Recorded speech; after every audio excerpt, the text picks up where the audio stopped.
Hello दोस्तों, आपका हमारे चैनल पर स्वागत है। दोस्तों, आज की कहानी का नाम है परमात्मा और किसान।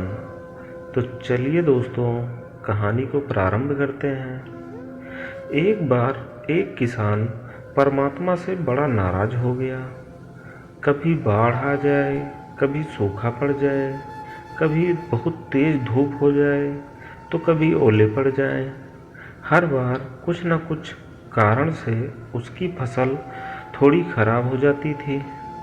एक दिन बड़ा तंग आकर उसने परमात्मा से कहा, देखिए प्रभु, आप परमात्मा हैं, लेकिन लगता है आपको खेती बाड़ी की ज़्यादा अधिक जानकारी नहीं है। एक प्रार्थना है कि आप एक साल मुझे मौका दीजिए। जैसा मैं चाहूँगा वैसा मौसम हो, फिर आप देखना मैं कैसे अन्न के भंडार भर दूंगा। परमात्मा मुस्कुराए और कहा, ठीक है, जैसा तुम कहोगे वैसा ही मौसम दूंगा, मैं दखल नहीं दूंगा। किसान ने गेहूं की फसल बोई। जब धूप चाही तब धूप मिली, जब पानी चाहा तब पानी मिला। तेज धूप, ओले, बाढ़, आंधी तो उसने आने ही नहीं दी। समय के साथ फसल बढ़ी और किसान की खुशी भी, क्योंकि ऐसी फसल तो आज तक नहीं हुई।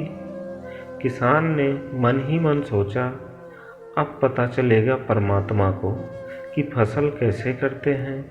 बेकार ही इतने बरस से हम किसानों को परेशान करते रहे हैं। फसल काटने का समय भी आ गया। किसान बड़े गर्व से फसल काटने गया।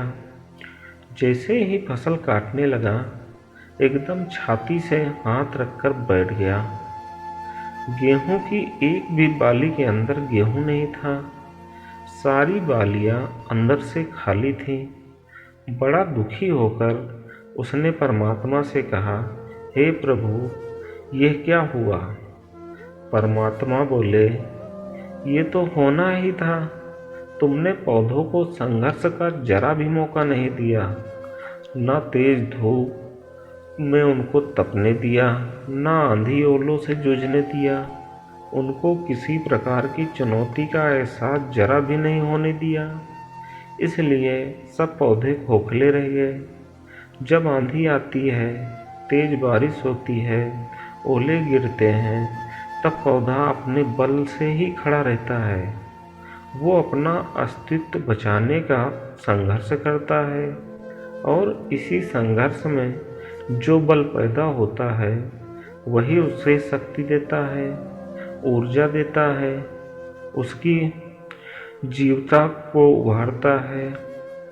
सोने को भी कुंदन बनाने के लिए आग में तपना पड़ता है।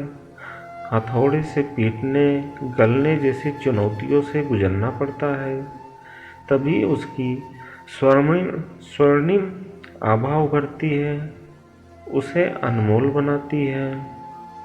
उसी तरह जिंदगी में भी अगर संघर्ष ना हो, चुनौती ना हो, तो आदमी खोखला ही रह जाता है।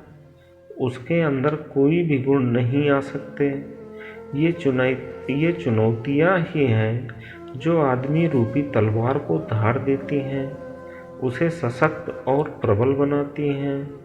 अगर प्रतिभाशाली बनना है तो चुनौतियों को स्वीकार करना ही पड़ेगा, अन्यथा हम खोखले ही रह जाएंगे।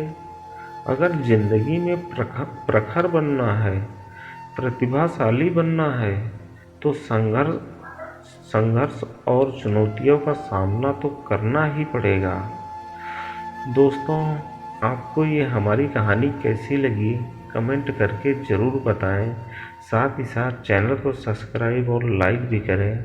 चलिए दोस्तों, मिलते हैं नेक्स्ट वीडियो में। तब तक के लिए आपका बहुत बहुत धन्यवाद।